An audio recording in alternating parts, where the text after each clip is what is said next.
A simple quote, but it shatters the foundation of how we perceive ourselves. We like to believe that we are free. We believe we can make our own choices. We believe that our will is our own. But what if that's not true? Is free will real, or is it just an illusion?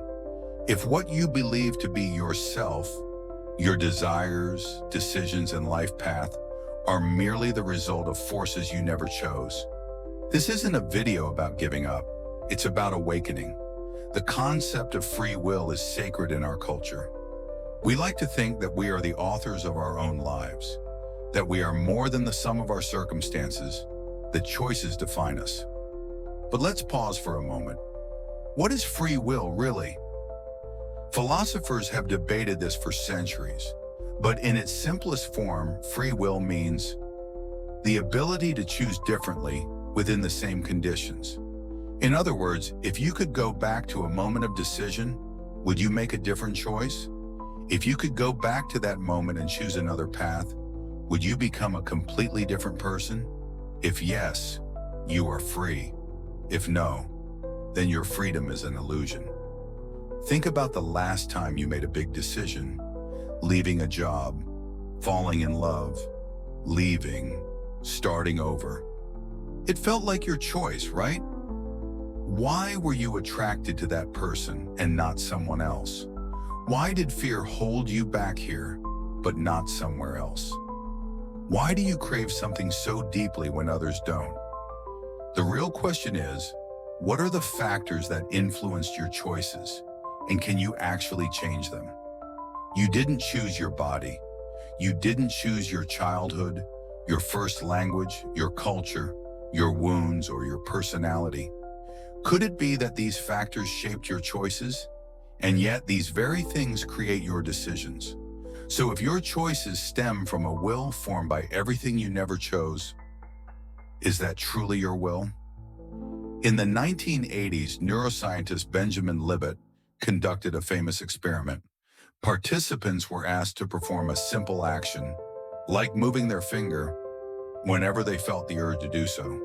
The results Libet discovered were astounding.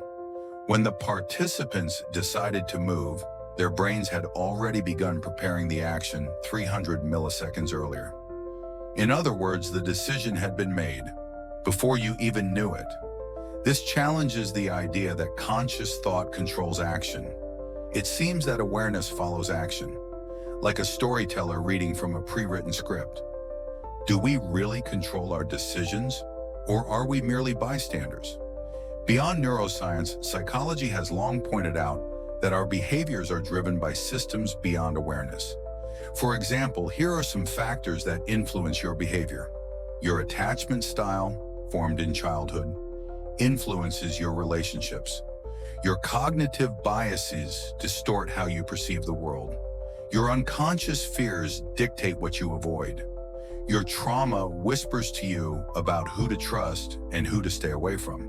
And perhaps the most bitter irony, can we truly change our behavior when these factors are unseen? The more we believe we're in control, the more we're actually being controlled by things we can't see. So, are we just puppets? This is where most people start to feel disillusioned. Because if free will is an illusion, does that mean everything is meaningless? Not necessarily. Yes, we are shaped by genetics, by the past, by the environment. But within that shaping, there remains a certain space. Can we find true freedom, even if we can't control everything around us?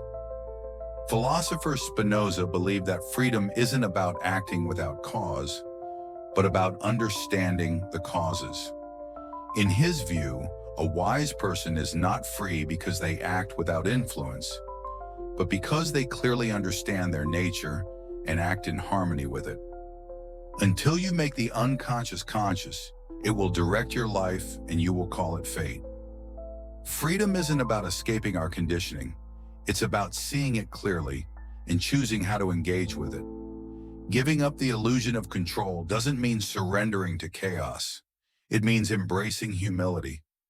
Can you live in a world where you can't control everything? Can you accept that without feeling powerless? You didn't choose to be here.